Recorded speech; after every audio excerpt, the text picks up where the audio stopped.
Good evening दोस्तों, हमारे channel doctor consult में आप सभी का फिर से एक नए वीडियो में बहुत बहुत स्वागत है। तो आज के इस वीडियो में हम बात करने वाले हैं कीमोथेरेपी के संबंधित जो भी आपके डाउट्स हैं उनके बारे में। तो सबसे पहले जो सवाल पूछा गया है कीमोथेरेपी के बारे में, थेरेपी और गट माइक्रोबायोम का क्या रिलेशन होता है। तो देखिए, कीमोथेरेपी हम आईवी रूट से किसी भी कैंसर के पेशेंट में देते हैं ताकि कैंसर के सेल्स जो हैं वो कम हो सके और पेशेंट जल्दी से जल्दी कैंसर की बीमारी से बाहर आ सके। तो केमोथेरेपी के लिए जो भी ड्रग्स इस्तेमाल किए जाते हैं उनके वजह से बहुत से केसेस में देखा गया है कि उस पेशेंट का जो गट फ्लोरा होता है, जो गट बैक्टीरिया होते हैं, उनके ऊपर काफ़ी बुरा असर होता है। इसकी वजह से जो गट फ्लोरा होता है हमारे बॉडी के अंदर, लार्ज इंटेस्टाइन के अंदर, वो अल्टर हो जाता है। उसकी वजह से होता क्या है कि हमारा शरीर जिस तरह से किसी भी ड्रग को पचाता है और जिस तरह से इन्फेक्शन को रिस्पॉन्ड करता है उसमें काफ़ी ज़्यादा चेंजेस देखने को मिलते हैं। तो इसकी वजह से उस पेशेंट में जो लार्ज इंटेस्टाइन से रिलेटेड खास करके बीमारियाँ होती हैं उनमें उस पेशेंट का शरीर अच्छे से रिस्पॉन्ड नहीं कर पाता और उस पेशेंट में इंटेस्टाइन से रिलेटेड इन्फेक्शन होने के चांसेस बाकी पेशेंट की तुलना में थोड़े बहुत तो बढ़ जाते हैं।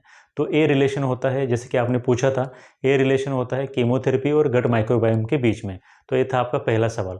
इसके बाद जो दूसरा क्वेश्चन हमारे पास पूछा है, कमेंट सेक्शन में मैं बात कर रहा हूँ, तो कमेंट सेक्शन में पूछा था दूसरा सवाल आप में से एक पेशेंट ने, वो सवाल था हर तरह के कैंसर के पेशेंट को एक ही तरह की कीमोथेरेपी दी जाती है। तो इसका जवाब है कि नहीं, ऐसा नहीं है। हर एक पेशेंट में कीमोथेरेपी जो दी जाती है वो उस पेशेंट का कैंसर कौन सा है, किस तरह का कैंसर है, अभी कौन से स्टेज में है, वो कितना फैला है, क्या है, पेशेंट के बाकी के जो भी पैरामीटर्स है बॉडी के क्या है, इन सब चीज़ों को देख करके उस पेशेंट में कीमोथेरेपी का ड्रग डिसाइड किया जाता है।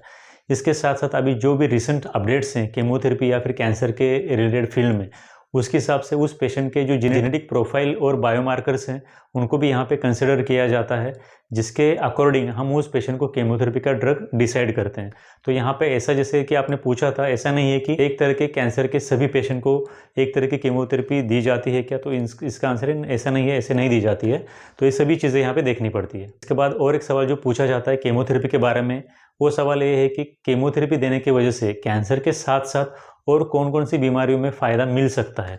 तो यहाँ पे कैंसर से रिलेटेड तो हम कीमोथेरेपी देते हैं, सभी को पता है, लेकिन कैंसर छोड़ के और ऐसी कौन सी बीमारियाँ हैं जहाँ पे हमें कीमोथेरेपी का बेनिफिट मिलता है।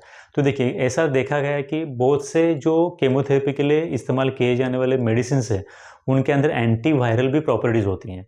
तो एंटीवायरल प्रॉपर्टीज़ होने की वजह से जो भी कुछ हेपेटाइटिस के पेशेंट हैं या जो भी HIV के पेशेंट्स हैं उनमें भी काफ़ी अच्छी इंप्रूवमेंट देखी जा चुकी है बिकॉज ऑफ केमोथेरेपी एजेंट्स। तो केमोथेरेपी के अंदर जो एंटीवायरल प्रॉपर्टी है उसकी वजह से HIV और हेपेटाइटिस के जो भी पेशेंट हैं उनको भी थोड़ा बहुत फ़ायदा मिल सकता है, लेकिन ये फ़ायदा उस पेशेंट में कितना मिलेगा कितना नहीं, ये डिपेंड करता है कि उस पेशेंट में उस वायरस का उस पेशेंट के बॉडी के ऊपर कितना असर हो चुका है, इसके ऊपर डिपेंड है। अगर शुरुआती स्टेज है उस पेशेंट के बॉडी के अंदर, अगर वो वायरस ज़्यादा नहीं फैला है, अगर इनिशियल स्टेज है, तो उस कंडीशन में उस केमोथेरेपी के एजेंट की वजह से उस व्यक्ति के अंदर वायरस का जो काउंट है वो कम होने में और उस पेशेंट की लॉन्जेविटी को बढ़ाने में भी हेल्प हो सकती है। बाद और एक सवाल पूछा जाता है केमोथेरेपी के बारे में कि क्या केमोथेरेपी लेने की वजह से इनफर्टिलिटी होती है। तो देखिए, केमोथेरेपी लेने की वजह से इनफर्टिलिटी ऐसे प्रैक्टिकली नहीं होती है, ऐसे नहीं देखा जा चुका है। लेकिन होता क्या है कि कुछ कुछ ऐसे ड्रग्स हैं, ऐसे मॉलिक्यूल्स हैं जो कि केमोथेरेपी के लिए इस्तेमाल किए जाते हैं। अगर उस मॉलिक्यूल के लॉन्ग टर्म साइकिल्स किसी भी कैंसर के पेशेंट में अगर दिए जा रहे हैं तो उनकी वजह से होता क्या है कि उस पेशेंट में वो केमोथेरेपी का जो मॉलिक्यूल है उस पेशेंट के जो रिप्रोडक्टिव सेल्स है उनको डैमेज कर देता है। उसकी वजह से अगर वो मेल पेशेंट है तो उसमें देखा जाता है कि स्पर्म काउंट कम हो जाता है, और अगर वो फीमेल पेशेंट है तो उसके अंदर मेनोपॉज के जो सिम्टम्स हैं वो थोड़े जल्दी दिखाई देने लगते हैं। तो ये कुछ साइड इफेक्ट आप कह सकते हो जो कि कुछ कुछ केमोथेरेपी के एजेंट्स की वजह से किसी किसी पेशेंट में देखा जाता है।